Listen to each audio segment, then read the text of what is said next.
नमस्ते, प्रणाम, हर हर महादेव। दोस्तों, आज जो सुबह जो न्यूज़ सुना हूँ ना, वो न्यूज़ मेरा दिमाग एकदम हिला के रख दिया है। जी हाँ दोस्तों, भोजपुरी इंडस्ट्री में काफ़ी दिनों से एक विवाद चल रहा था कि जो सौम्या पोखरेल है, नेपाल वाली लड़की, उसके साथ पवन सिंह का एक गाना आने वाला है और वो गाना शूट हो चुका है। और इसी वजह से काफ़ी सारे यूट्यूबरों में विवाद भी था पवन सिंह को लेकर कि पवन सिंह ये अच्छा नहीं कर रहे हैं, अगर गाना आएगा तो ये अच्छा नहीं होगा।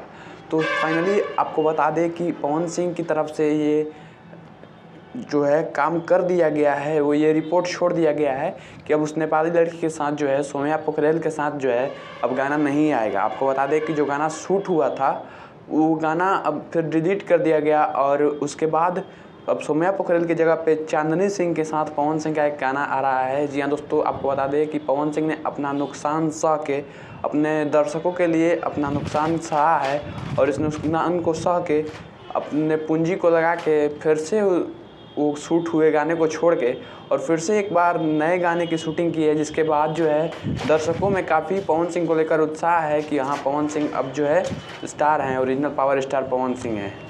ऐसे ही कोई पवन सिंह नहीं बन जाता है, पवन सिंह बनने के लिए एक बड़ा दिल चाहिए।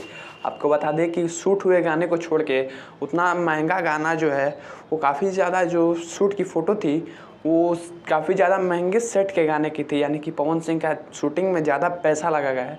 लेकिन उस पैसे को पीछे छोड़ के अपने दर्शकों के प्यार के लिए, अपने दर्शकों के आशीर्वाद के लिए पवन सिंह ने फिर से उस गाने में जो मॉडल थी उसे रिप्लेस कर दिया है और सौम्या पोखरेल की जगह पे जो है चांदनी सिंह को रखा गया है इस गाने में। तो वैसे पवन सिंह के साथ चांदनी सिंह की जोड़ी जो है काफ़ी कमाल की लगती है। आपको बताना कि आपको पवन सिंह के साथ चांदनी सिंह की जोड़ी कैसी लगती है। जो इनका लास्ट गाना आया था वो 2020 में ही गाना आया था, जिसका नाम है नज़रिया ना लागे। उसके बाद पवन सिंह के साथ चांदनी सिंह नहीं देखने को मिली थी। लेकिन आपको बता दें कि अभी गाना जो है पूरी तरह से शूट हो चुका है, फिर से दोबारा रीशूट हो चुका है और ये गाना बहुत जल्दी आपके और हमारे बीच आएगा। तो वैसे आप इस गाने के लिए कितने एक्साइटमेंट हैं, कमेंट सेक्शन में ज़रूर लिखें। मिलते हैं अगले वीडियो में, तब तक के लिए जय हिंद, वंदे मातरम, जय जय श्री राम।